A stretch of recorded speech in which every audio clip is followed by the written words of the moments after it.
We are about to visit some of Chicagoland's most famous haunts.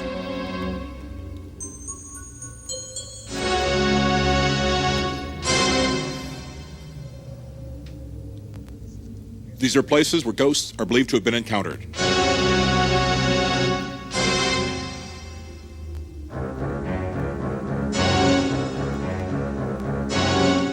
But before we begin, let us first examine what we already believe to be true about ghosts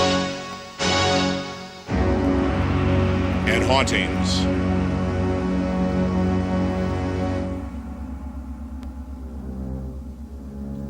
A ghost is a paranormal manifestation. It may be a visual apparition, or a disembodied voice, the feeling of a cold spot, or even a psychic scent not of this world. The key to all of these extrasensory encounters is that they are believed to be caused by someone dead. It is not uncommon for ghosts to be tied to colorful characters or historical events, particularly violent or traumatic ones. Murders, disasters, and fatal tragedies often have all the makings of a legendary ghost.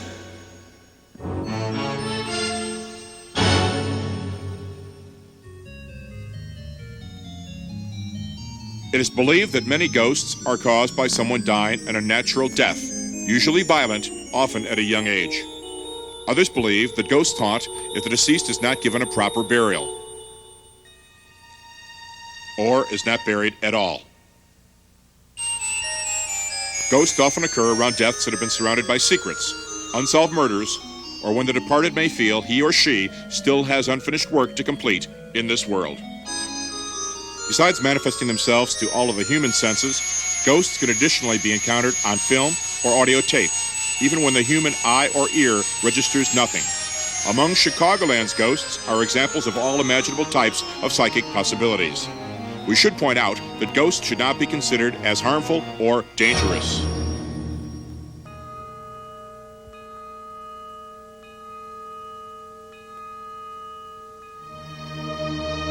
Ghosts are to be found at places and locations that are in some way significant to them. Former homes, workplaces, locations of death, and even resting place of the body are all sites where ghostly activity can take place. It would seem that some ghosts are unaware that they are dead and continue haunting or living in a place important to them. A rarer type of ghost is the spirit who seeks human company in an effort to help or complete unfinished business important to it.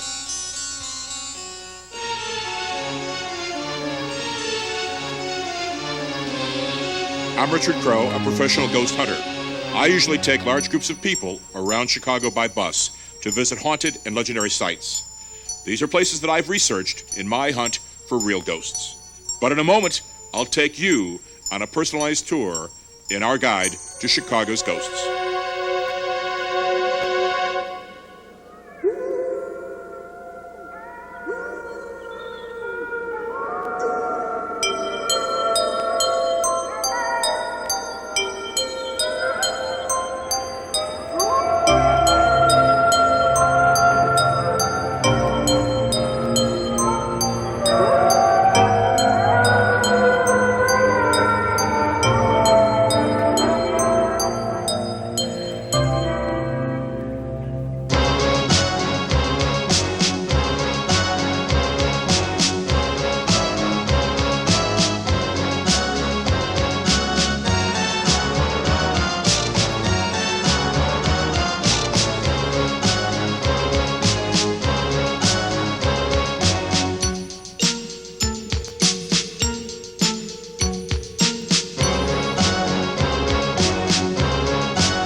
Hitchhiking ghosts are found worldwide. The best known, the best documented, is in the Chicagoland area, and her name is Resurrection Mary. She haunts places like the Willowbrook Ballroom, and she travels her route along Archer, the road just to my right.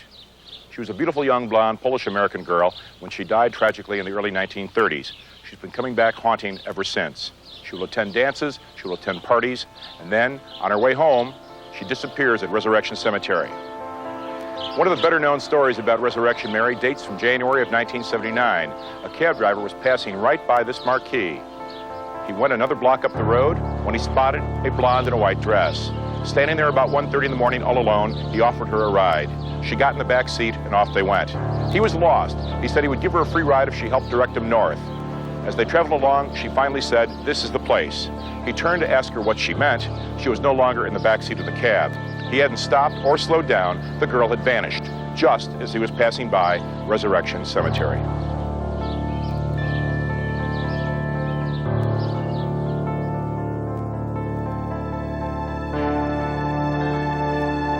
With more than 130,000 graves, Resurrection Cemetery may well be the largest cemetery in North America.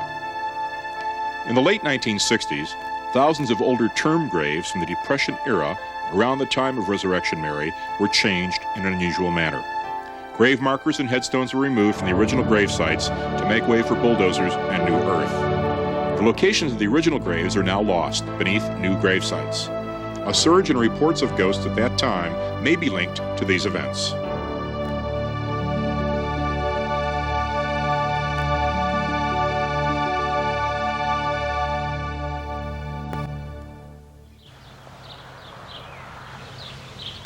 These are the front gates of Resurrection Cemetery.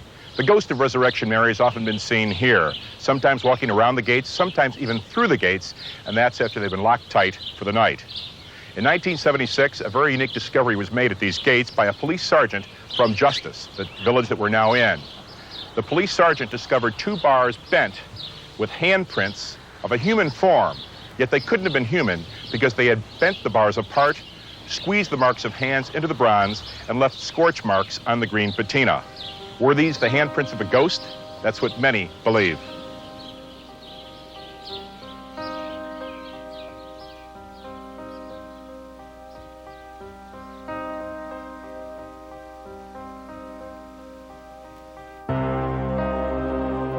As word of the discovery of the strange marks spread through the area, curiosity seekers began to stop at all hours of the day and night. The cemetery decided to act by blowtorching the marks away. When this did not work, the bars were sawed out and sent away at great expense to have all traces of the handprints removed. The original bars are back, but only photographs remain to document this remarkable event.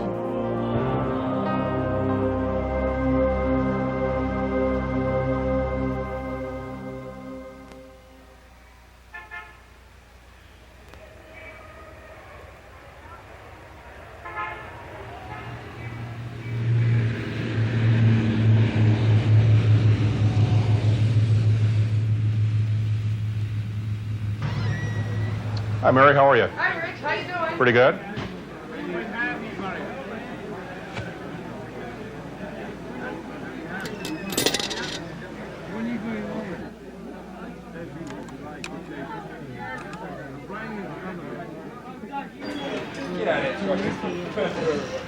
How are you, Rich? This is Chet Krasinski at Chet's Melody Lounge, the old lounge right across the street from Resurrection Cemetery. Chet, tell me about Resurrection Mary's drink. Well, it started as a tradition of quite a few years ago that every night we would leave a drink out for Resurrection Mary, and hopefully that she would stop in and have it as just as a hospitality drink. Chet, do you think Resurrection Mary ever came into the lounge? I think she came in one time, but I didn't see her. There was a fella come in here looking for a girl that he had dropped off in my parking lot, and when she didn't come back out, he came in looking for her and kind of demanding that I'm hiding her or something. So he sent a waitress in the washroom to look, and she was nowhere to be found. And there was nobody here with a description. He said he was a blonde with a blue gown on it he had just picked up out on the road. And when he came in here looking for her, I didn't know anything about Resurrection Mary or anything like that. But there was nobody here like that. And he swore up and down that we were hiding her someplace. I don't know. So that could have been Resurrection Mary here at Could have Chet's been Lounge. Resurrection, right? Well, since Resurrection Mary's not here, cheers, Chet. Yeah. Good luck to you, Rich. I just hope she don't come in after you finish that and try and get it back out of you.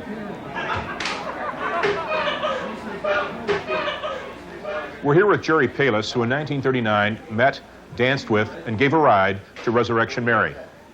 What was it like, Jerry?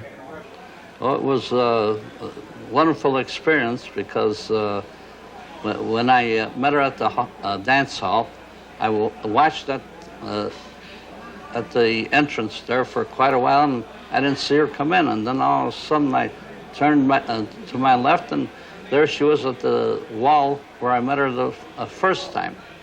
And I went up to her, and we started dancing, and that's what she came there for.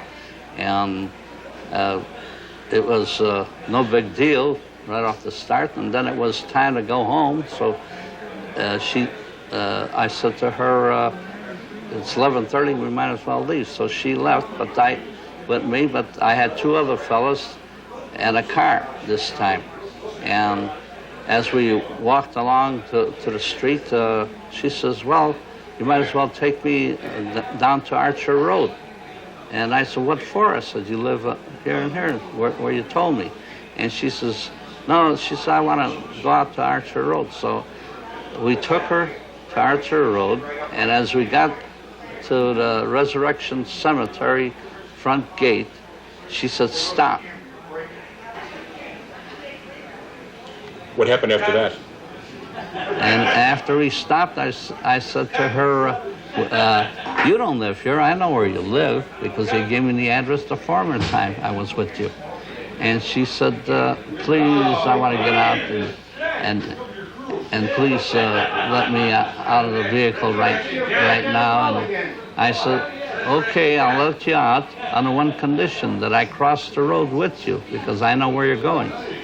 And she said, no, you stay on this side and just watch me. So as she crossed the road by herself and she approached the gate, she disappeared. So that's how you found out it was Resurrection Mary. That's right. And the following day, I went with the same two other men that I was with to her home real early. And there we met a neighbor, and he said, oh, she's dead for over a year. So as he said that, he says, go up there and ring the doorbell, and the mother will come out and open the door for you. So we went inside through the front, and as we were standing in the foyer, the mother happened to open the door, and there I seen her picture on top of the piano in the parlor. And that was Resurrection Mary. Bill Sterenberg saw something ghostly across from Resurrection Cemetery in 1973, 1974. Tell us about it. Well, I was working at the time for District Auto Rebuilders, which is across the street there. And I was about the third man on the call list for tow, because District towed for the village. And I was in bed sleeping, and the phone rang. I picked it up, and they needed a tow truck. They had picked somebody up, or there was an accident. I don't remember for sure what. I think it was a DUI. But went to the shop, picked up the truck, went out and picked the car up, and as I brought it back in the shop, I had to make a turn back in the gate. I was going back the truck and the car in the gate and go back home and go to sleep because I was tired. Turned the truck, and I pulled up, and I looked up, and I seen somebody.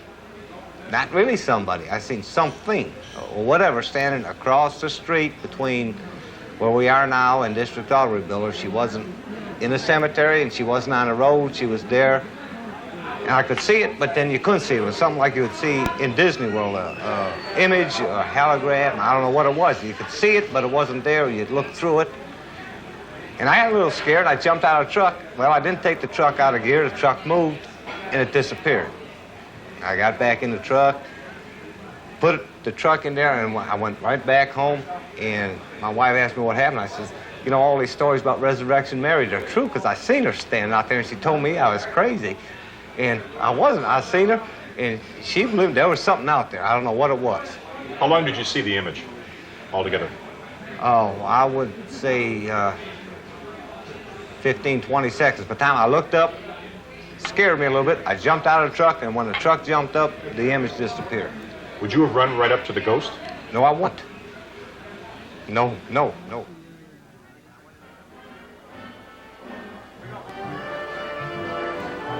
For half a century, patrons at the Willowbrook Ballroom have felt that Resurrection Mary comes back frequently. Maybe she's out there on the dance floor tonight. You see, it's the big band sound that's played here, one of the only ballrooms like it left anywhere in the United States that seems to attract a ghost like that young lady. So somewhere out there tonight might be that beautiful young blonde that we all know and love so well, the ghost of Resurrection Mary.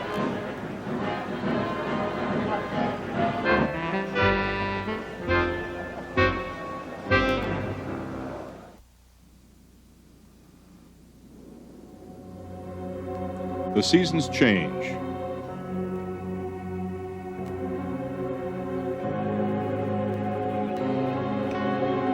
The years go by.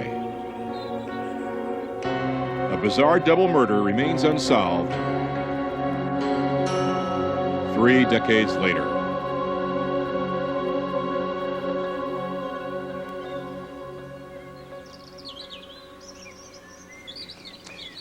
I'm approaching Devil's Creek, just off German Church Road and just inside the Cook County line. At the very spot where I'm standing is where the bodies of 12 and 14-year-old sisters, Barbara and Patricia Grimes, were discovered on the snow-covered ground in January of 1957. The girls' bodies are found dumped here, apparently left by a car passing through the area. And that car reappears as a ghostly form, racing down that road, appearing over and over again, sometimes seen, but more often just heard, as the car races down the road, screeches to a halt, dumps the ghostly bodies, and then disappears. Behind me through the trees stands the remains of an old house. Near that old house, ghostly objects have been caught on film and have on occasion been seen to the naked eye.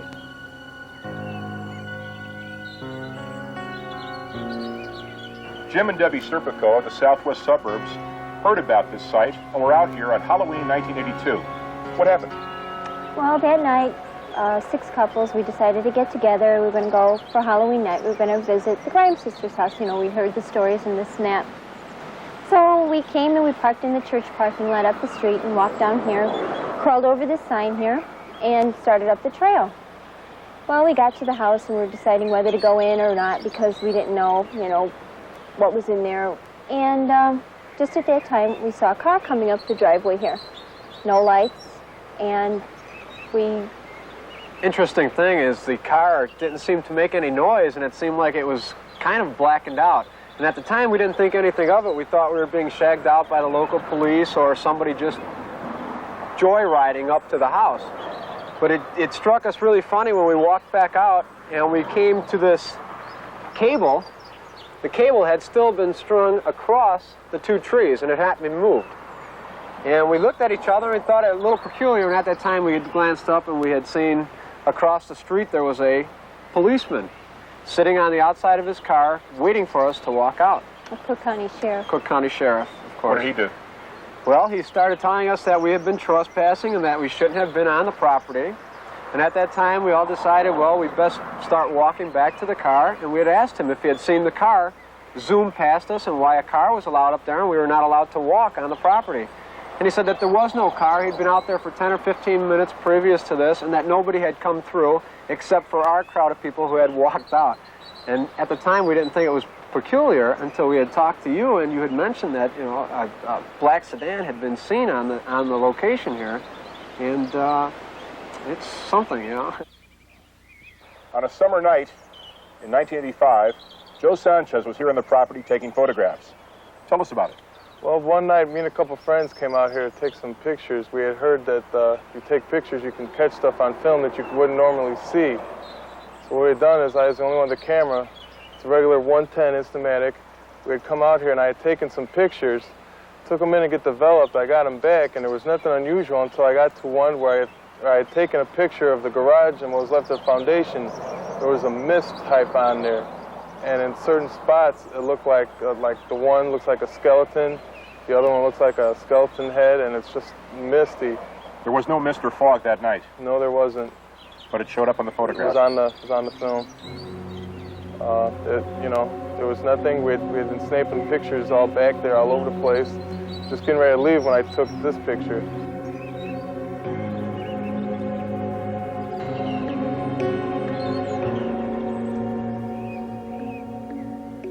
And then I had gone in front of it, and a friend of mine took a picture of me like maybe 5-10 seconds after this one was taken, and there was nothing.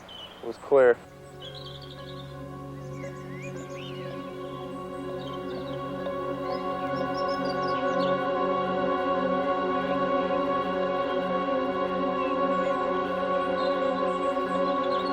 Do you think you captured the ghost on film?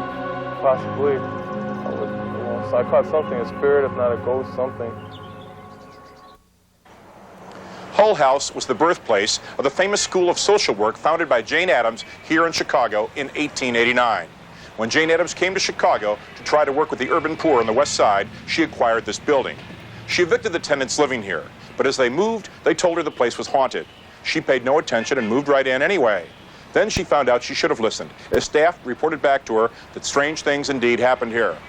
A shrouded monk-like figure has been seen on the top floor, and also on that top floor, fires would break out by themselves for no apparent reason, seemingly caused by a fiery poltergeist, a mischievous ghost who likes to set small fires. All of this, however, would die out by about the turn of the century. Today, Hull House in the 1980s still lives up to its reputation of being haunted. The building itself is a historic landmark. It now contains a library and museum, but at night there's nobody here. The place is empty. But on the top floor, behind the windows, are wooden shutters. Those shutters move by themselves on occasion for no reason, swinging back and forth when there's nobody in the building. There is absolutely no rational explanation. Ann Stewart was out with friends one night in the spring of 1985. She experienced something very strange here at Hull House. What happened, Ann? Well, after hearing the legend of Hull House, a few of my friends, we decided to come down to see what we could see. Well, we hung around here for an hour or so, and then nothing was going on, so we decided, well, we're going to take people home. And we had left one car here. So after we had returned, we were out, we looked again, and the shutters in the north windows were flapping around. So being girls alone, we kind of like just took off very quickly because there was nobody around, and we did get quite scared from it. You knew there would be nobody in the Hull House itself. There was no one around. We didn't even see security guards driving around or anything. It's just... So you feel it was the ghost? We are pretty sure it was the ghost. We were quite scared. Perhaps the most unusual story told about Hull House dates to just after the turn of the century. Ben Hecht, the famous Herald-Examiner newspaper reporter, would claim that a young Italian girl from the Taylor Street district had given birth to a baby boy with horns, hooves, and a tail, a devil's child. Mother and child were hidden here at Hull House for a while by Jane Addams before being spirited out of the area. Hecht claimed that it happened right here at Hull House, although Jane Addams denied it. Years later, that story would become the basis of a famous novel, Rosemary's Baby, written by Ira Levin. The Rosemary's Baby scenario takes place in New York City, but the real story of the Devil's Child started right here in Chicago and centered on Hull House.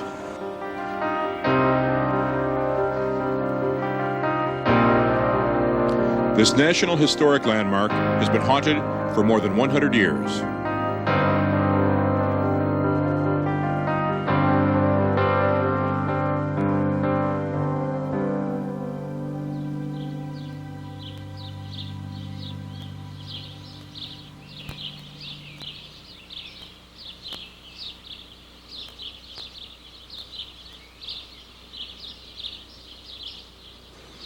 Maple Lake is a man-made lake that dates to the early 1930s. Scooped out of the swampy north end of the Sag Ridge by bulldozer, today it's a pleasant recreational lake for rowboating, picnicking, fishing, part of the Forest Preserve belt. But at night, you can come here and go ghost hunting, because any time from sundown through sunup, a mysterious ball of light can appear on the far shore. A red ball of light that is caused by nothing in this world. It's not a taillight of a car, taillight of a motorcycle. There's no ready explanation. It's been dubbed the ghost light, and it's been seen by many over the years. I've collected many accounts, and I finally saw it myself in October of 1979. It was just a few nights before Halloween. With a bus full of people, we pulled into the overlook. Suddenly, across the lake, a red ball of light came on. Everyone on board the bus panicked, and I had to do my best to restore order.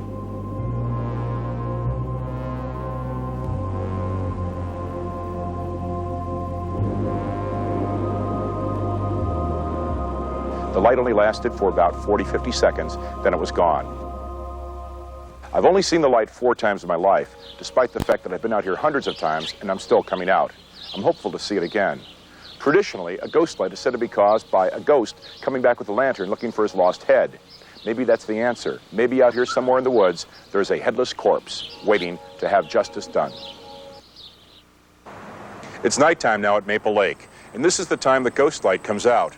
Joe Kostick is a lifelong South Sider. He's been hearing about the ghost light from high school days. He's also seen it a few times. Tell me about it, Joe. Well, the last time I saw it was the dead of winter. It was freezing below zero weather, about in the teens or down almost zero itself. And there was about a foot of snow on the ground. Anybody that would have been out there that night, at that time of night, had to be crazy like I was just to be out there. As with every other time that I saw it, and I've seen it a couple of times, I knew something was going to happen that night because when the minute I parked, the hairs in the back of my neck stood up. And then very shortly later, from across the lake in a totally inaccessible part of the lake, at least not easily accessible, the lights appeared. And they were not stationary. They moved around, they blinked, they were on for about 10 minutes. I have no idea what they are. They must be ghost lights as far as I'm concerned. So an eerie feeling, and then the lights. Right.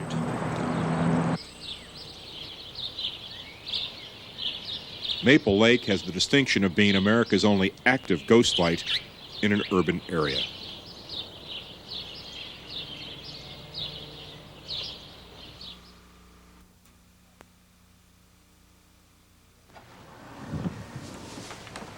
Hi. Hi. Do you know the password? Dillinger? You're okay.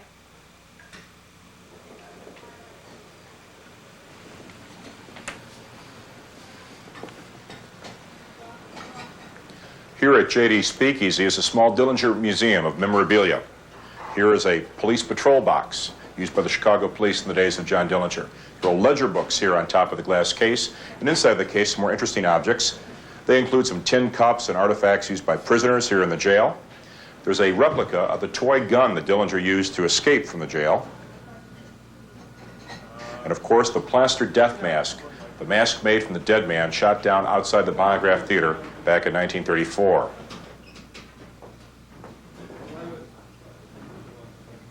Next to that death mask is an old straw hat, just like the one used by Dillinger the night that he was killed.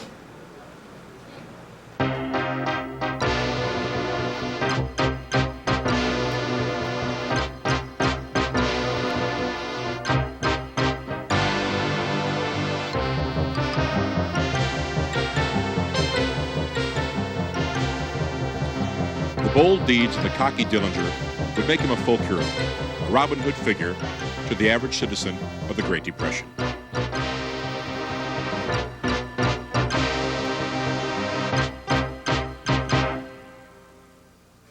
The Crown Point, Indiana jail is connected to the criminal court building next door by a secret tunnel and by a catwalk. Both buildings have been abandoned now for a number of years. There are many reports in the area of strange ghostly sounds by night. In September of 1984, I was locked in the building at my own request. With fellow researchers, we heard ghostly footsteps. We heard cell doors slam. There was no one there to make them. Things are still going on to this very day.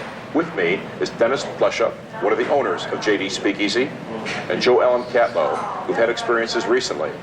What happened, Dennis? Well, it was about 2 weeks ago. I asked Joe Ellen and Bev to go with me in the courthouse because I don't like to go in there myself. And I had to pick up some tools before I went home. And we were walking, as we came in the door, we walked up the stairs, and a half hour before that, the gate was closed. I locked everything up. I locked the gate, I locked the door. When we went up there that time, all this stuff was open. It was just 30 minutes later. And I started checking around on the top floor. I checked on the middle floor, the hall floor, and then we went downstairs. And as we went downstairs, we were right about even with the underground tunnel for the jail. And we stopped because Joellen said that she heard footprints up there, and we stopped, and we did. We heard 2 more steps after we stopped, and then we heard somebody laughing. I went back upstairs again and checked, and couldn't find anybody. Then we came back down again, and the same thing happened again. When I went to turn the lights off for the hall, I saw muddy footprints right where I was turning the lights off, and I says, let's get out of here. somebody's in here. So you could tell exactly where their footsteps were coming from? Oh yeah, it was right above our head, right exactly where we were walking, and right straight above us, across from the jailhouse on the underground tunnel, exactly right there. What's right up there? Right above there, just a hallway up there. That's the criminal court building. That's the criminal court building. Sentences right. would have been passed out. Right, definitely. What did you think, Joella? Well, we thought that maybe some kids had gotten in there and were in there messing around, but we looked all through the place and we all went different directions and we couldn't find anybody. And when we went outside, we checked all the windows, and Dennis said they're all nailed from the inside, so they couldn't have gotten any windows, so there was no way anybody could have been in there. No way anyone human could be in there. Right. But we did hear people laughing and footsteps. Do you think it was the ghosts of former prisoners? I really don't know. All I know is when I go into that jail, I do not go in there by myself, okay? I will not go in there myself.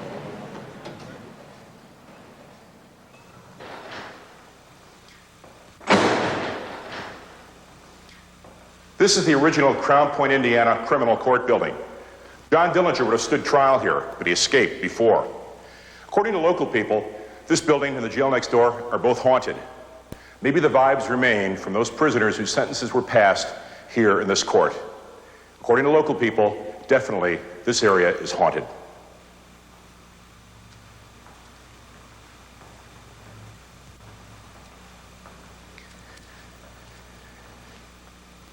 One night in September of 1984, I staked out the jail in the courtroom with some fellow ghost hunters, including professional journalists. A number of us sat at a table like this one while photographs were being taken. One very special photograph was made that night. When the photograph was developed, it showed a strange mist-like shape above a number of us sitting there. This is ectoplasm, the stuff that ghosts are made out of. We proved photographically that this room is indeed haunted.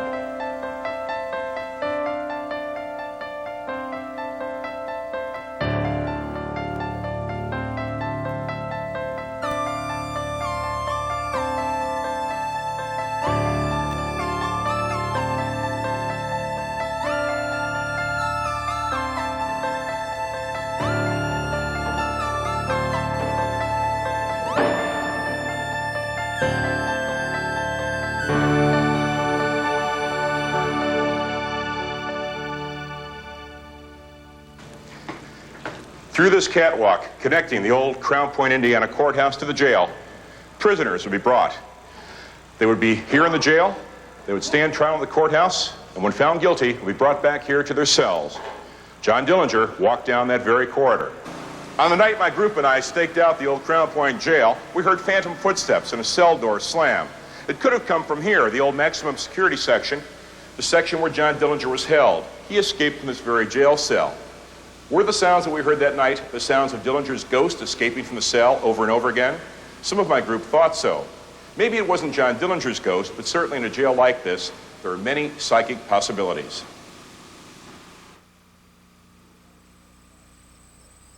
It was a night just like tonight, back in September of 1984, that we were locked in the Crown Point, Indiana jail.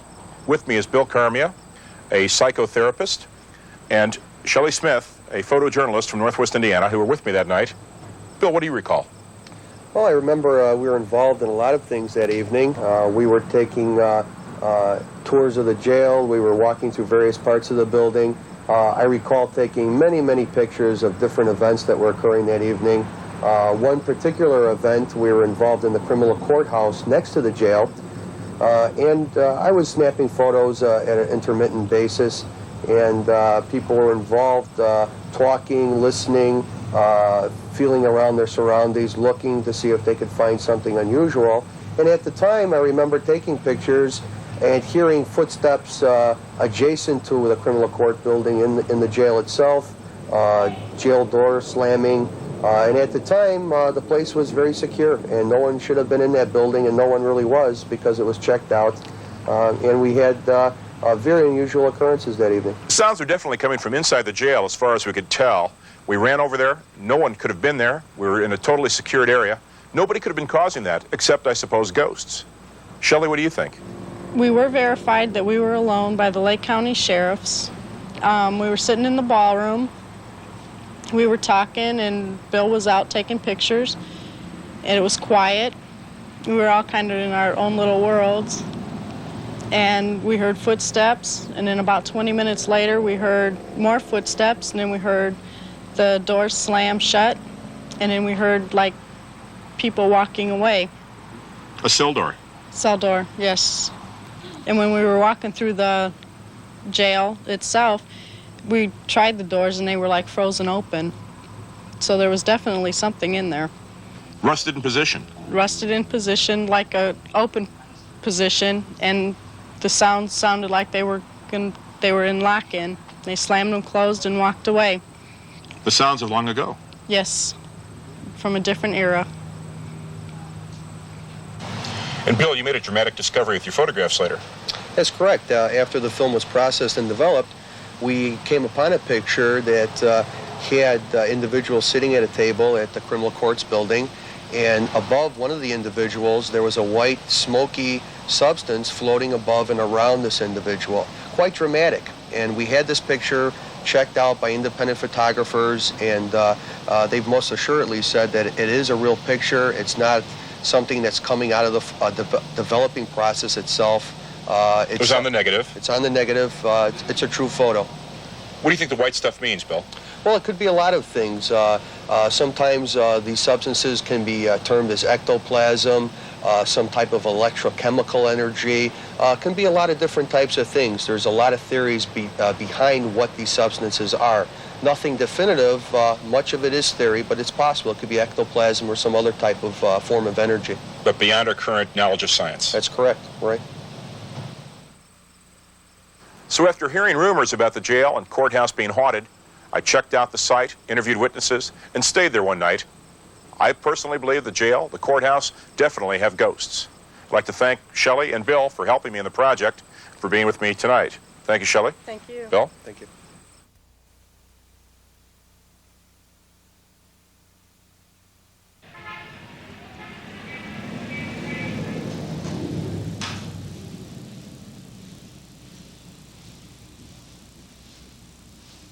The Biograph Theater is basically unchanged from the days of the Great Depression, the days of John Dillinger, public enemy number one, the most wanted man in America.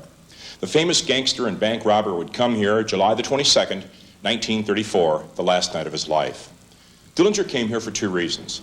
The Biograph Theater was air-conditioned, one of the few air-conditioned theaters on Chicago's north side. And July of 1934 was a very warm month. Second, the movie playing here that night was Manhattan Melodrama, a gangster flick, and John Dillinger was well known to be a big fan of gangster movies. Dillinger would enjoy the movie, little realizing that waiting outside, the FBI had set up a trap.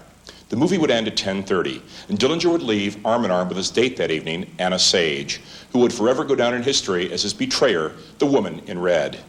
As Dillinger would leave through the main doors of the theater, the FBI yelled, "Hands up!" Dillinger made a dash for the alleyway just south of the theater. As he entered the alley, he would be shot down. He was dead as he hit the pavement. And now, a half a century later, the Biograph Theater is still a shrine to the memory of John Dillinger, with Dillinger memorabilia on display. And here at the Biograph, gangster buffs and Dillinger fans constantly come to relive history.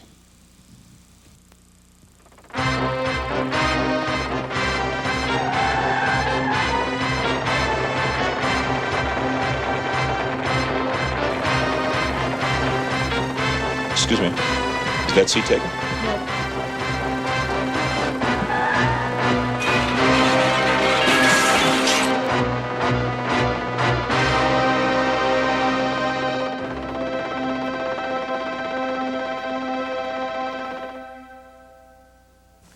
This is the famous dead man seat here at the Biograph Theater. This seat, now painted silver, is where John Dillinger sat before leaving the theater to be shot down.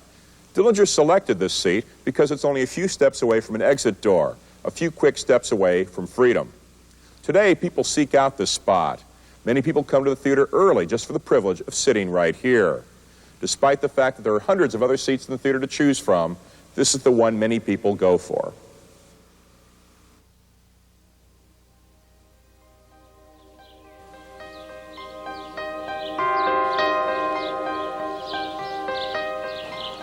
On the old side of Mount Carmel Cemetery lies the grave of Giulia Bacola Petta, a young Italian-American woman who died in 1921 at the age of 29. Julia was at home with a midwife trying to give birth to her first baby. Complications set in. The baby was stillborn and Julia died of fever. Mother and child were buried together in the same coffin a few days later. Julia was buried in her white wedding dress. According to old Sicilian custom, she had earned that honor by dying a martyr's death, giving her life for her baby. Sometime after the death of the woman and child, Julia's mother, Filomena Baccola, began to experience a series of strange dreams. And in those dreams, the dead girl came back, begging and pleading to have the grave exhumed. It took 6 years before permission was granted.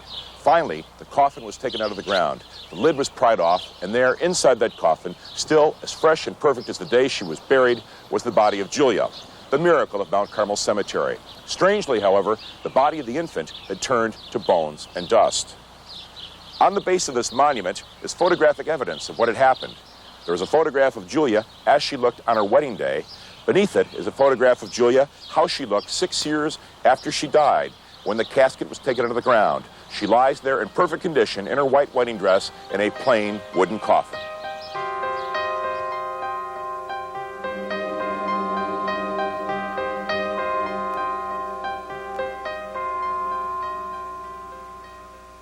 To the devout, the miraculous preservation of the body meant that Julia was saintly, and that led to the erection of the large statue behind me that was put together by public subscription. Grass will never grow here in front of the statue. It's worn away by the constant comings and going of people coming to pay their respects to Julia. Sometimes we'll even find lipstick stains on the photographs where over-emotional women kiss this monument. Julia's spirit has even been said to walk through the area, sometimes seen walking down Harrison Street. In 1978, a man driving down that side of the cemetery spotted a girl in a white wedding dress and veil walking along the fence. It was raining, and as he got closer, he realized she was not wet. She was perfectly dry and giving off a strange glow.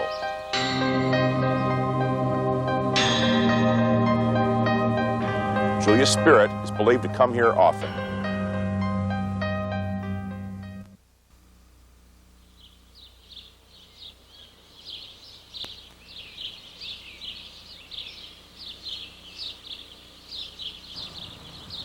This is Showman's Rest at Woodlawn Cemetery.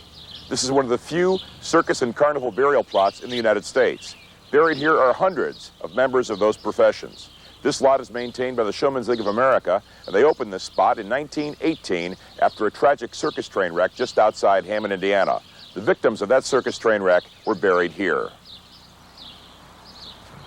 The graves of the train wreck victims have attracted many visitors over the years.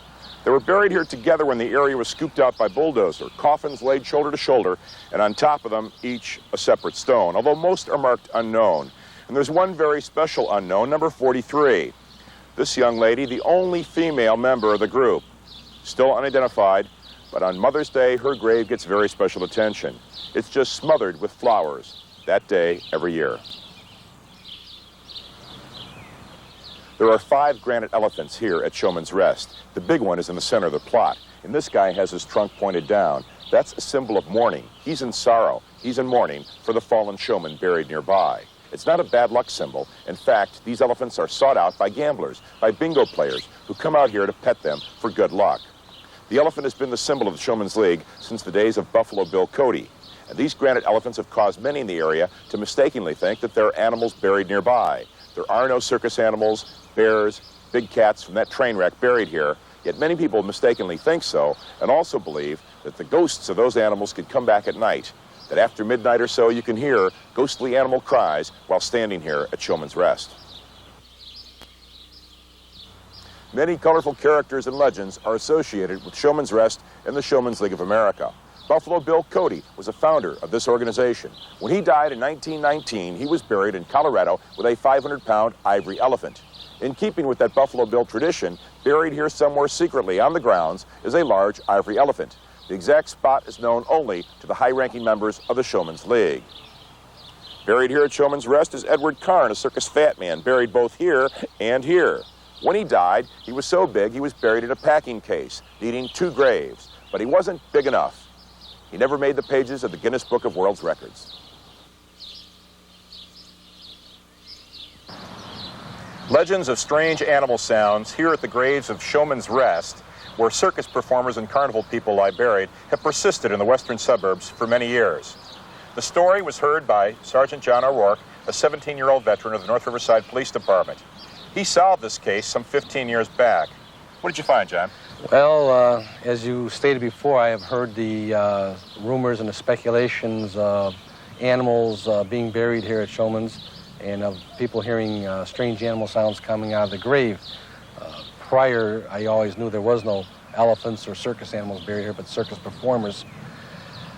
This specific night I came in here was in the summer. It was very hot. It was around 4:30 in the morning when there was no traffic on Cermak Road over there. And I came in specifically just to mosey around and look at the grave sites, and I was over the section over in front of us where the unknown performers were buried from the original train wreck. I must have been here probably about 5 to 6 minutes, you know, shining my light down there. And I heard this noise, and I stopped to listen for a second of what it was, and then I heard it again, and it was specifically animal sounds. Well, at that time, it sounded like it was coming from wherever I was standing underneath.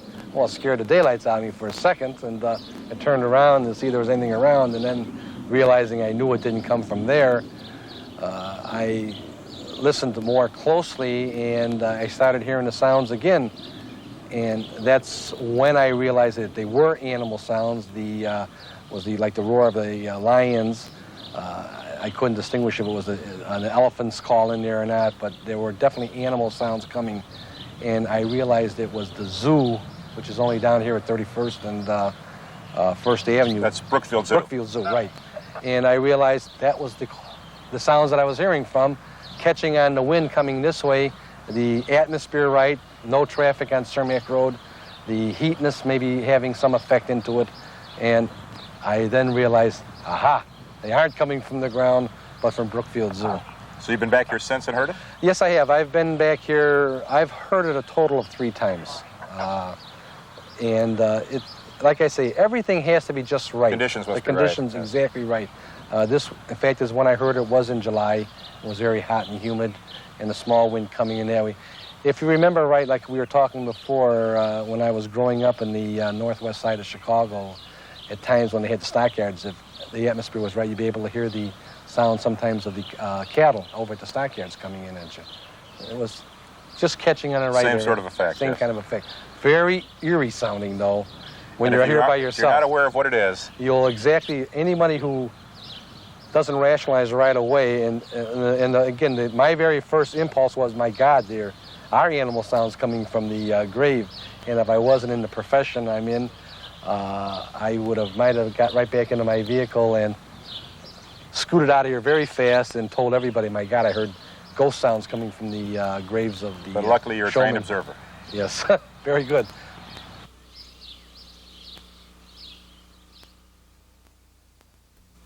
At the end of this abandoned, overgrown road lies Bachelor's Grove Haunted Cemetery, long considered one of the more haunted cemeteries in the Chicagoland area. Bachelor's Grove was a popular lover's lane from the 1950s through the mid-1970s. Many legends and folktales that grew up around the place, including the story of the Hook. A couple was parked out here one night when they heard on the radio that a lunatic had escaped from a nearby asylum. The lunatic had a hook for a hand. The young girl was so perturbed that she had her boyfriend drive her home. When he got out of the car to open her door, he found dangling from the car handle the hook. They had just escaped in time.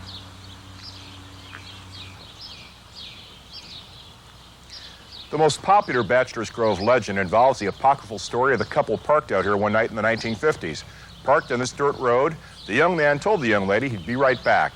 He left the car but didn't return. Minutes would turn into hours. The young lady was very frantic when she began to hear strange scratching sounds on the roof of the car. She was too afraid to go out and check. By morning, a squad car making the rounds had discovered her. They told her to walk towards them and not to look back towards her car. Of course she did, and when she did, she found there, hanging from a tree limb, was her dead boyfriend, his ankle strapped to a tree limb from this old oak tree.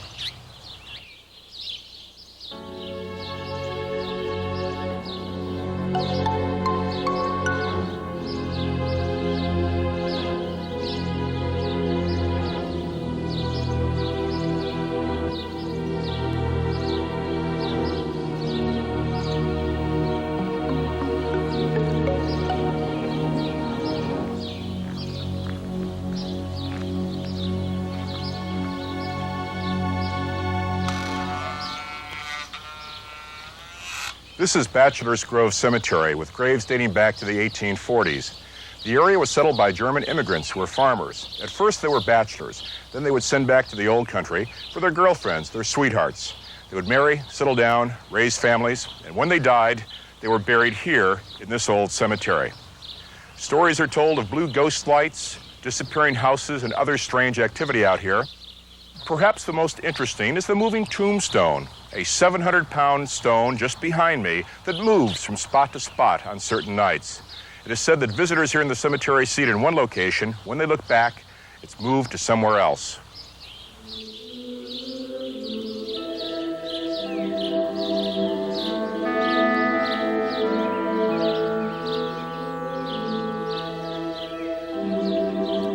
Sadly, in recent years, the cemetery has been the target of vandals.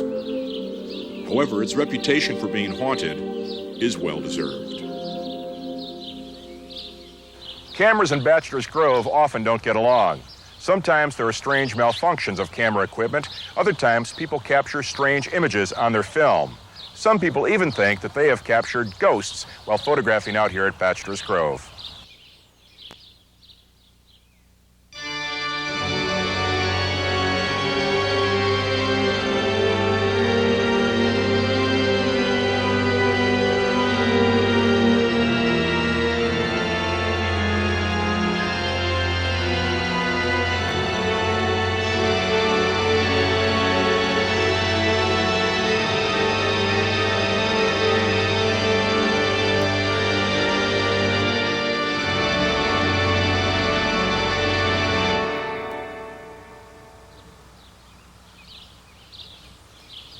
During the 1960s, Bachelor's Grove Cemetery was often haunted by a blue ghost light that would dance over various graves and stones out here by night.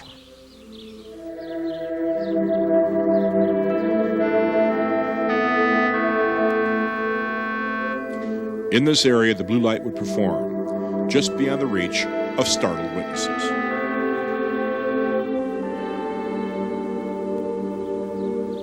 Here at Bachelor's Grove, many people have seen a house in the woods, an old farmhouse. It's been seen by people who only find out years later that there is no house here. It's called the disappearing house. It seems to have a ghostly origin. Among the many witnesses that I've found is Grace Nortman, who's with me tonight. Tell me what happened. Well, it was in the fall or winter of 1966, 1967. When a group, two couples went out to Bachelor's Grove. We had gone to a basketball game and a dance, and generally we'd go for ice cream or pizza afterwards. It was suggested that we go out to Bachelor's Grove. You heard about the reputation? Oh yes, I had heard about it, and I didn't want to go. My date was not the driver in the car though. We did go out to the cemetery, pulled in. It's a small parking lot, and they turned their car, they backed into a spot facing the cemetery right here. And there was a house right about 60, 75, feet away from us. You saw it plainly? Oh, very, very plainly, very plainly. Looked like a large, old farmhouse, basically in good condition, 2 stories. There was a light on the first floor window, the front window. It wasn't covered with drapes. There were no blinds.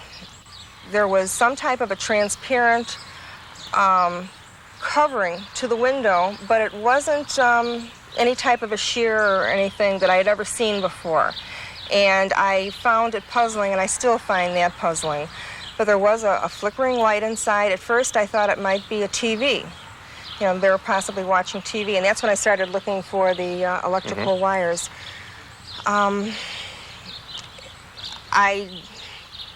Possibly a fireplace. There was nothing frightening about this house other than the man was going to run out with a shotgun. You were fearful of somebody coming out to chase you. Right. There was nothing unusual other than it was an old home, and it was Now, how did you find out that it was a ghostly house, not a real house? A year and a half ago, when I read the Tribune, the Chicago Tribune, and I was terrified. I did not like what I read. I was absolutely terrified. Mary Ann Curbs also had an experience with the disappearing house.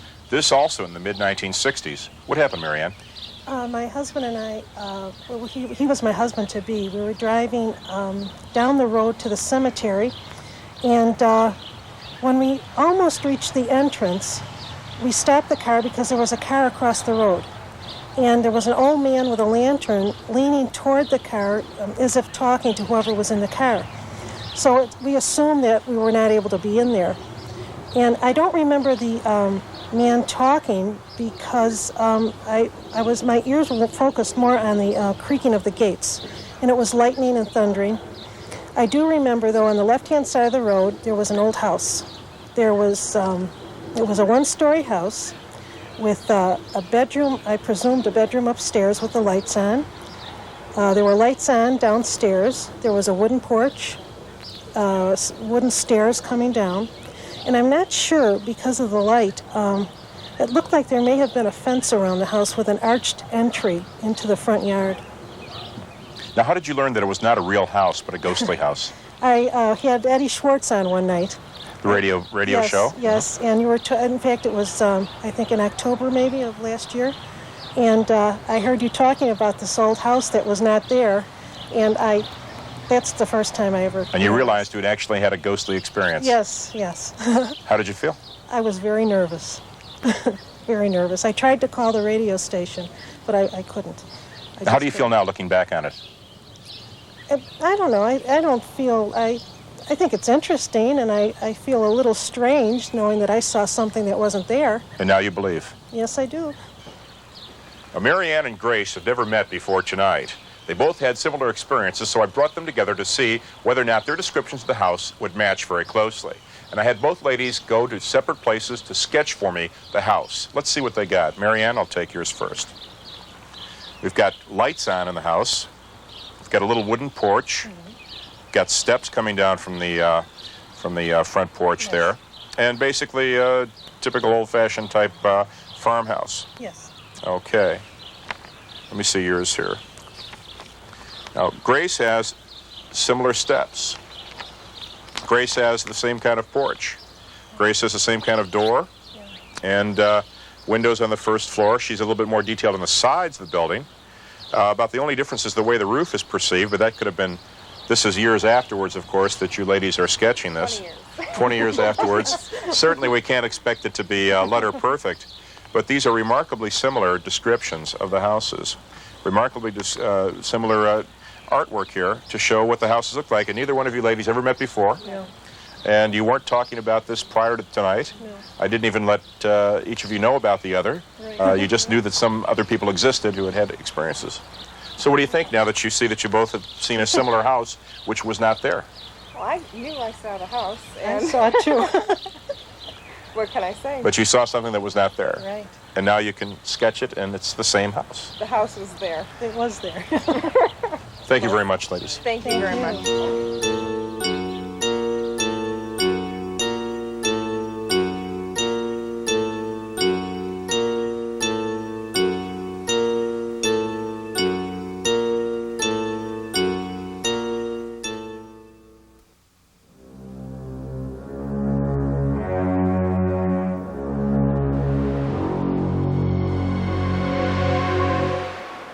We're here in Clarendon Hills at the Country House Restaurant with one of the owners, Patrick Regnery. What experiences have you had here, Patrick? I've had three distinct experiences, two having to do with the back door.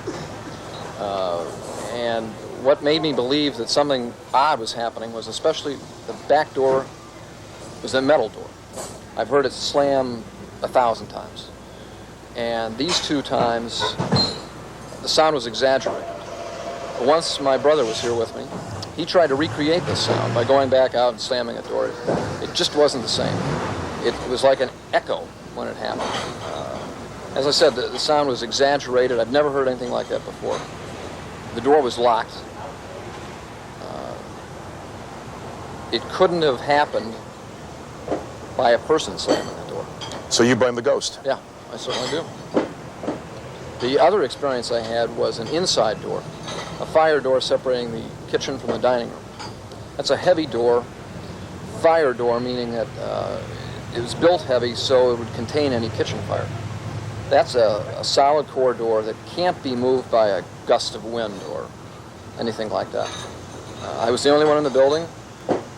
The door swung open and swung shut.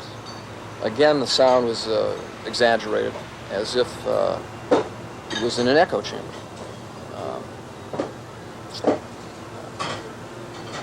It couldn't have happened by itself. So you feel your restaurant is haunted? Yes, I certainly do. And I don't blame anyone for being a skeptic about it. It just happens to happen to you. And then you become a believer really quickly after that. I'm here with David Regnery, owner of the Country House Restaurant. He's been here for some 12 years. David, how did you learn the place is haunted? Oh, about 6 or 7 years ago, I came in one morning with one of the carpenters that helped remodel it. We had some work to do in the kitchen. We came into the kitchen, spent about 5 minutes there, and then came into the bar area. It was a bright summer day out, and all the interior shutters were closed. We walked into the bar. I said, "Randy, what kind of a beer would you like?" And boom, 6 of the interior shutters went up by themselves. And it really startled me and startled him, and he thought I was pulling some sort of practical joke. Went over to investigate the shutters, and there were no wires, nothing. You know, that's the first time that I really noticed something was going on. But many of your employees have had experiences. Yeah, after that, other people began to notice doors opening by themselves. We had a local policeman who was going through a divorce, and he asked if he could stay in one of the empty rooms upstairs, which used to be an apartment. He did, and after about a week or so, he told me that he would hear footsteps going up and down the stairs and back of the bar, and a couple of times he literally got out of bed with his gun, and no one there. And he finally just slept through it. It didn't bother him after a while, but not every night, but once or twice a week, he'd hear the footsteps up and down. Of course, one night I was out here with some psychics. We got here after a wedding reception in the area, and only when I got here did I decide it's a good chance to see if there's anything going on. So I sat the two women down at a table in the back, and I said, "This place is supposedly haunted. What do you think?" They soon came up with a story about a blonde, and they said that she was 28 years of age, and I believe they said it was 1958 that she died. They said that she was here, that she, in fact, was in love with a bartender, that she got into some kind of argument with him, that she ran out of the place, that she was very upset, in fact, had nothing to drink, left the place, got in a car, drove off, and that she had committed suicide within a mile or so of the place. Yeah, I had never heard that story until they told me about it, and a few days later I called up the man that we bought the bar from, who's still in the Chicago area, and he said he confirmed everything.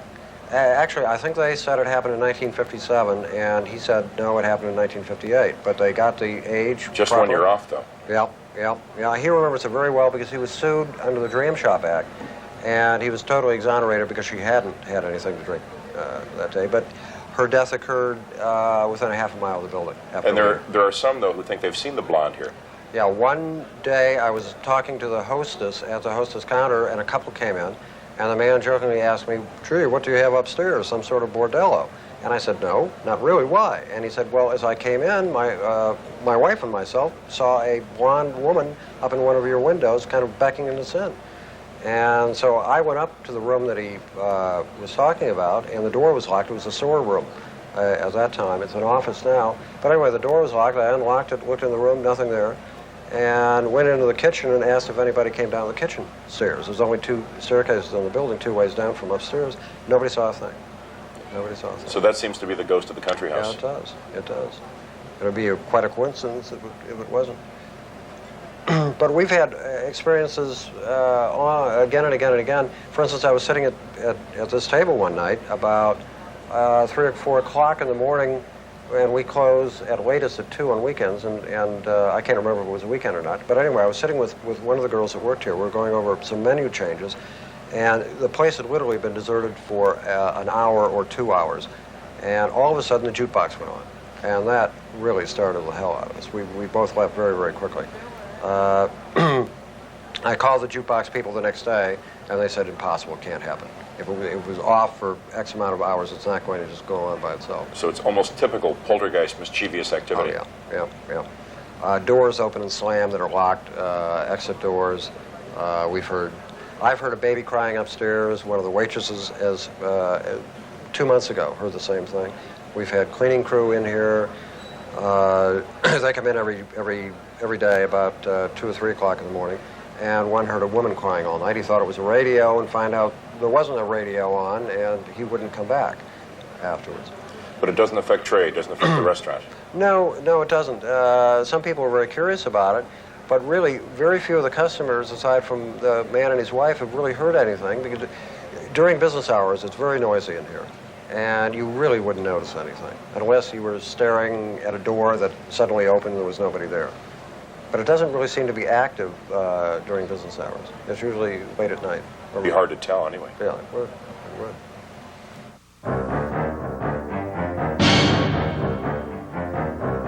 Accidental death or deliberate death, the incident apparently produced a ghost.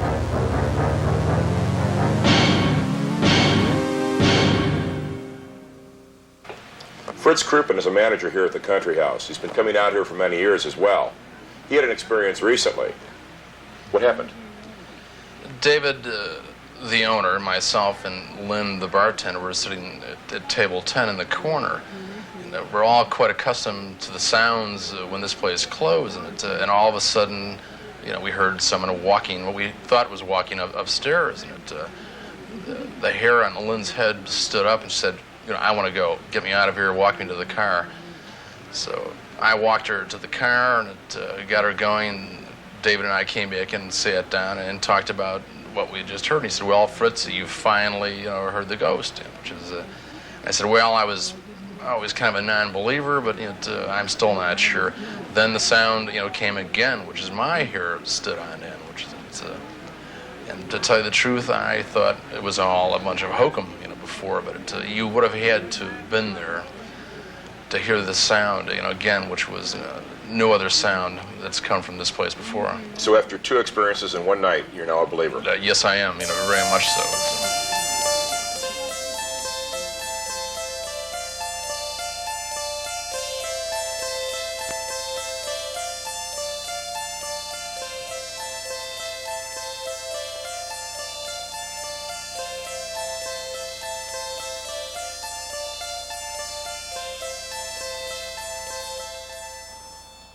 Mary Alice Quinn was a little Irish-American girl born on the south side of Chicago in 1920. Born with a heart condition, she would spend much of her life in bed and at rest. During that time, she would spend hours in prayer to her favorite saint, St. Therese, the European mystic. Mary Alice would die at the age of 14 and be buried here at Holy Sepulchre Cemetery. She would become famous not for what she accomplished during her short life, but the miracles and supernatural things that would occur after her death. This is the grave of the Chicago Miracle Child. Shortly after the burial of Mary Alice here, reports began to filter back to the Quinn family. People said that the apparition of the little girl had appeared to them, curing them of their various illnesses. These reports would soon stop. Taking the place of reports of an apparition was a psychic scent of roses, a sign that Mary Alice was somewhere nearby. That psychic scent often occurs here at the graveside. It's occurred to me a number of times, a strong scent of roses when there are no physical roses present. In fact, there are no roses here today, only some artificial roses. Other flowers grow here, and also you'll find around the grave quite often plastic crosses, rosary beads, holy cards, all signs, all offerings left by the thousands of pilgrims who come here every year looking for the intercession of Mary Alice. Mary Alice's mother during the 1940s and 1950s would often lecture at various grammar schools and high schools in the Chicagoland area. When she would do that, she would provide people in attendance with a special relic.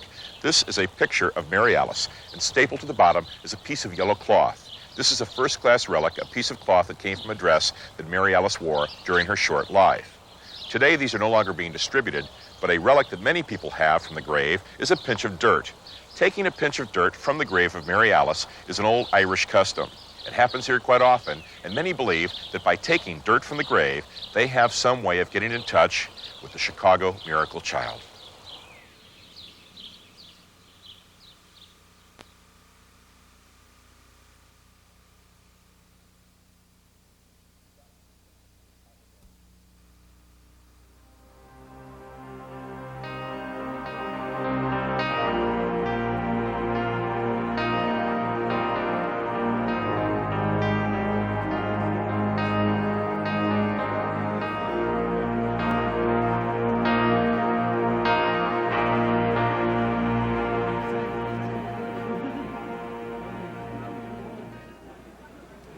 The Castle Pub on Chicago's North Side is the only Scottish pub in the city. It opened in 1961 when Jane McDougall transformed a local neighborhood bar into a Scottish pub, complete with tartan carpet on the floor and Scottish memorabilia along the walls. Jane bought a former shot and beer bar and changed things. One thing would remain the same, however: the former owner, who died here in the bar in 1959. He's still here, he's still present, and he's been observed by many over the years. Jane discovered this fact shortly after opening up. She found out that vodka would disappear from open bottles in the bar at night. She'd even mark some of the bottles with a piece of crayon at the level of vodka, only to come back the next day to find out that during the night, when there was nobody present, the level of vodka would continue to drop lower and lower. Jane McDougall has had nothing but trouble keeping bartenders on the job. They just don't seem to want to work here, along with the ghost. One of her first bartenders was Al, who also would drink vodka like Frank. One night, Al poured himself a shot of vodka, left it on the bar, went down to the basement to get some cases of beer. When he brought the beer back up, the shot glass was empty. Al knew he hadn't drunk the vodka, but he wasn't quite sure. He poured himself one more shot, wrote a note: Al did not drink this vodka, and left it there. He went back in the basement, came back up with more beer. There he found the shot glass empty with that note nearby. Al quit at that point. Another bartender, David, had trouble with the coolers. The cooler doors would open and jugs of wine jump out and hit him in the foot on more than one occasion. One bartender was brought over from Scotland. His name was Billy. He came from Scotland, worked here a while, got nervous with the ghost, went back home. He got up enough nerve to come back from Scotland one more time. He was here alone one night when he heard a voice behind him say, "I'll take a shot of vodka on the rocks." He turned around. There was nobody in the bar. He was on the front step at closing time for Jane McDougall to come and lock up. He quit at that point. This is the exact spot where Frank Giff, former owner of this bar, drank himself to death in 1959. Of course, things looked different back then. There was no booth here, and a bar ran down in front of us along the side of the wall. Frank was behind the bar, fell backwards, struck his head against this wall, and died. So we are precisely at the spot where he breathed his last and where all sorts of things have happened. Linda Barcelo here has had an experience recently here at the bar. What happened? Well, I came in one night, and I had on a dress, and I felt a coldness coming up the back of my legs. And I was watching the door, and I would feel cold again, but it would be my calves, the part that was exposed, and I never felt the cold again. It was only happened in one certain spot, and I could feel some kind of like presence in that certain spot. So you felt this was not of this world? No, there was something different about that spot. The ghost of Frank apparently makes himself known particularly to women with red hair. Frank's widow, Edna, had red hair. And a coldness, cold spots here at the spot where Frank died, or even a cold, clammy hand on occasion, has been experienced by many women. Linda, of course, is a redhead, so I think she fits that category quite well. The Castle Pub is named after the famous Edinburgh Castle in Scotland. The original castle is definitely haunted. Its Chicago namesake is living up to its reputation.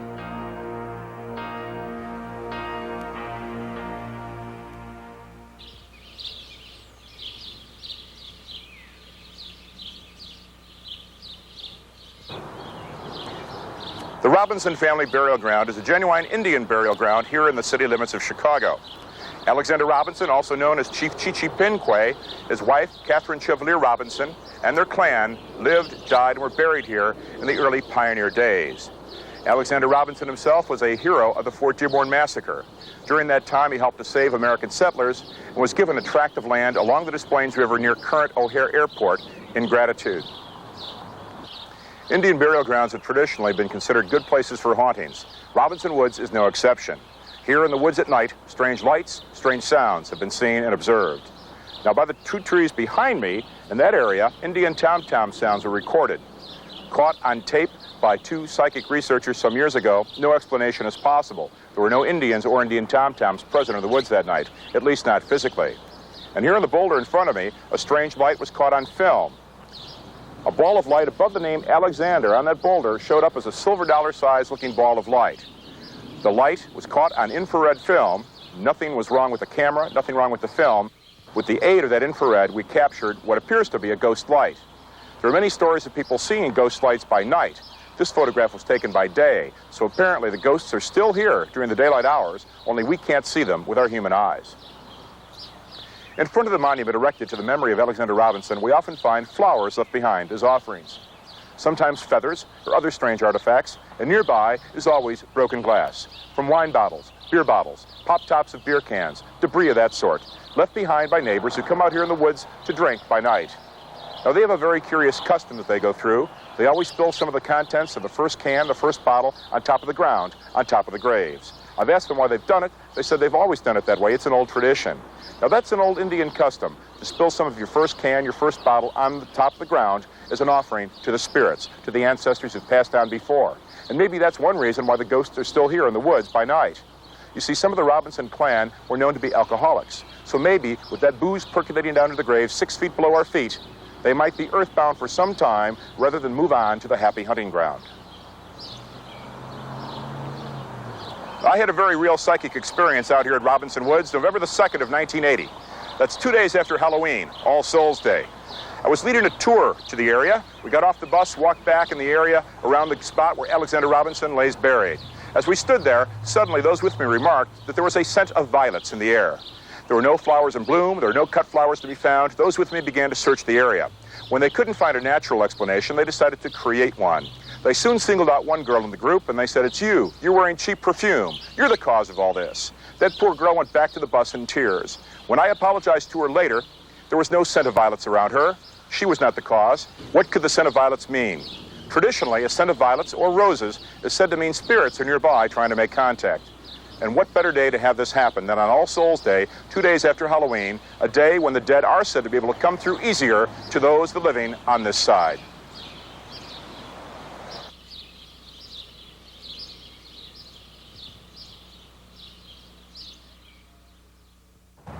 From the advent of photography, ghosts have been caught on film. The ghosts are very rarely seen with the human eye, but they're caught on film that is developed later. Amateurs capture ghosts very often, and on rare occasions, a professional photographer is involved.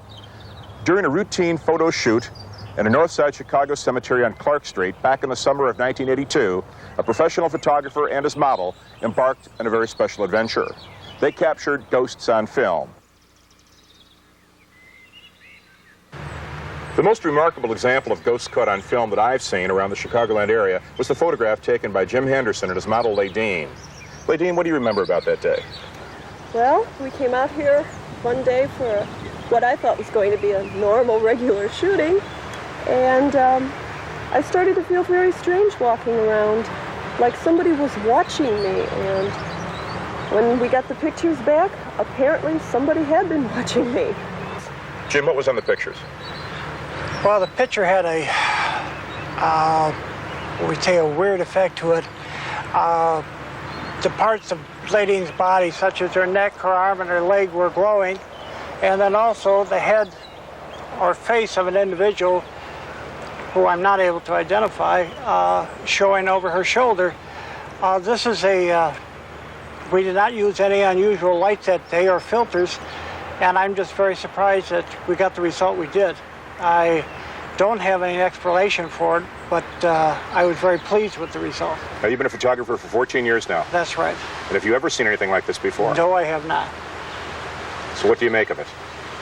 Well, as I said before, it's a little hard to explain, but it does make for a very interesting photo shot. So I have some friends that have doubted it, but like I say, we did not touch it up in any way. So you think it's something of the other world? That's possible, I couldn't say. Thank you. You're welcome.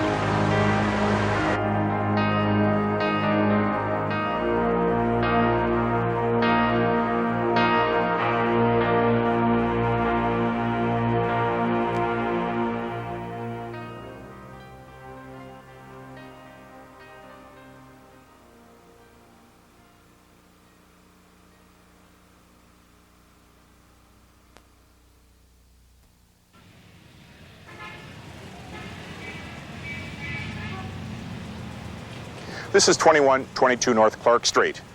It was formerly the home of the SMC Cartage Company, and in the garage here, members of the Bugs Moran gang would meet back in the 1920s. Al Capone wanted to consolidate total control over bootlegging in Chicago, And so it was here that the infamous St. Valentine's Day Massacre would take place February the 14th of 1929. Capone had his henchmen, disguised as police and plainclothes detectives, come here on a mock police raid. They tricked the Moran men into thinking it was a routine police raid. They lined up against the back wall of the building and were shot down. 6 men dead instantly. The 7th man would die hours later in nearby Alexian Brothers Hospital. This site has been sought out by curiosity seekers and tourists ever since. When the garage still stood here, all sorts of people came and asked to be let in the back room. They wanted to go there and stick their fingers in the bullet-pocked holes of the wall. They were told, no way, go away, we're not allowed in. In 1967, things would change. That's when the garage would be torn down with other buildings in this block so that the housing project behind me could be constructed. With the garage down, now you could walk right over the area. In fact, you can stand just about where the men died, marked by this tree. This is about the north wall site of this lot. Here along an axis parallel with this tree is where the men were shot down. And right around here, people began to talk about hearing strange sobbing and moaning sounds. At first they thought maybe they were ghosts, but on second thought, it was just the imagination of those who were here. After all, if you had read too much about what had happened, heard too much about what had happened, maybe that was the explanation. But then it was noticed that animals act up here also. People walking their dogs in the area have had the dogs stare, growl, pull at the leashes, observe something taking place that those walking the animals can't see, can't observe. No one could accuse the dogs of having vivid imaginations. The animal testimony, as well as the human, points to some very strange activity taking place here, hauntings, ghosts, at the site of the St. Valentine's Day Massacre. I'm standing just next to the wall of the building, just south of the massacre site. It was against a wall just like this that the men were lined up against and shot back in 1929. When the garage was torn down back in 1967, bricks were highly prized souvenirs. Everybody in the area wanted a brick that came from the garage. A brick that came from the wall was better, and a brick with bullet holes was better yet, but any souvenir of that massacre would do. Now, a lot of people in the area still own bricks, but the largest number were sent to Canada to a British Vancouver millionaire. He used those bricks in a very tacky fashion, however. He lined the men's washroom wall of his banjo bar with those bricks. He soon found his banjo bar closed. Bricks were placed in storage. They now are offered for sale from time to time. He suffered bad luck from those bricks. Many Chicagoans feel that bricks from the St. Valentine's Day Massacre wall contain within them some sort of a jinx, some kind of a curse because of what happened here years before. Many people wouldn't own one for anything. Could a relic of a tragedy that took place years before contain within it some essence of that disaster, of that horrible day? That's what many people feel around Chicago, and some people I know who've had bricks have since gotten rid of them. They want no more part of them. We can only speculate where those hundreds of jinx bricks from that massacre wall may be today.